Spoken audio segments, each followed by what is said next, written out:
ஹல்லேலூயா. அந்த காலைவேளையில் உங்கள் யாவரையும் இயேசு கிறிஸ்து நாமத்தில் வாழ்த்துகிறேன். பிரியமானவர்களே, கர்த்தர் உங்களை நேசிக்கிறார். உங்களை ஒருபோதும் கைவிட மாட்டார்.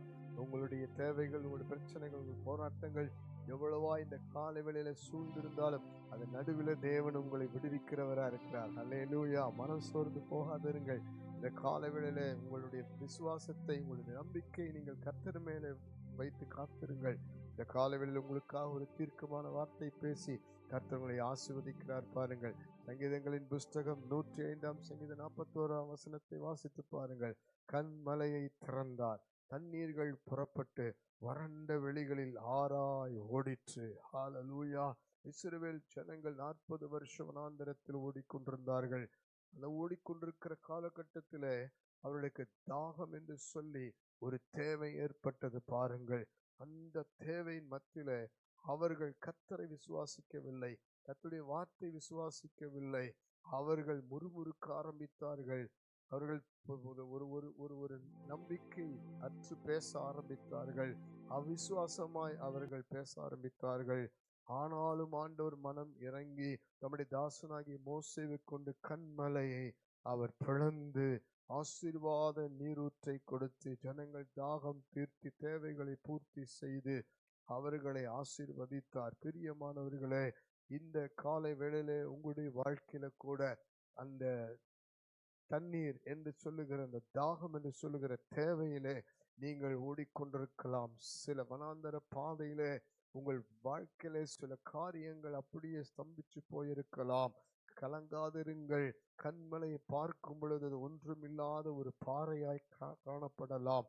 அதற்குள்ளிருந்து நமக்கு எதுவுமே கிடைக்காது என்ற சூழ்நிலை இருக்கலாம்.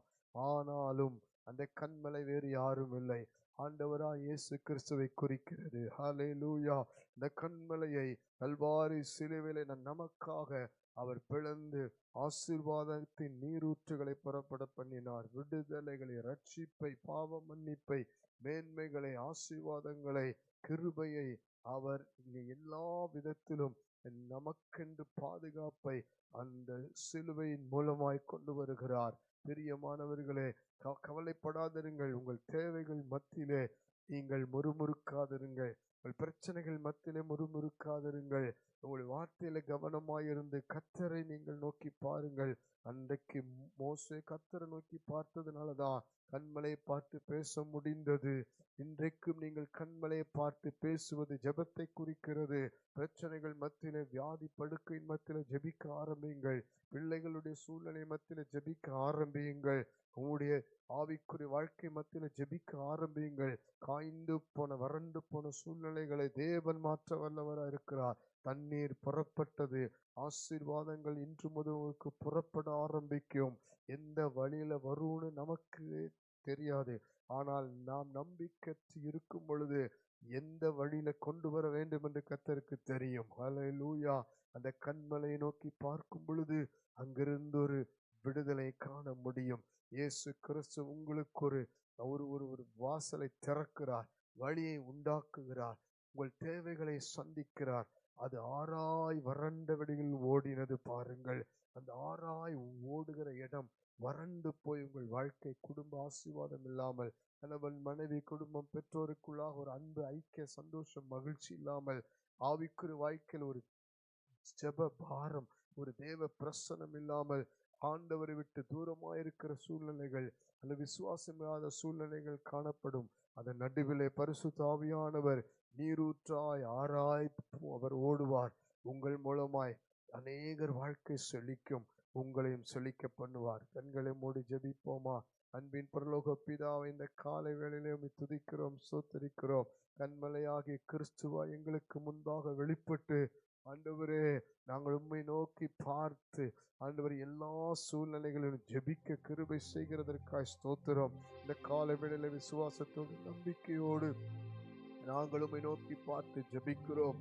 நீர் தாமே கண்மலையிலிருந்து தண்ணீரை புறப்பட பண்ணின தேவன். ஒரு விசை கூட ஆண்டவரை நாங்கள் விசுவாசிக்கிறோம்.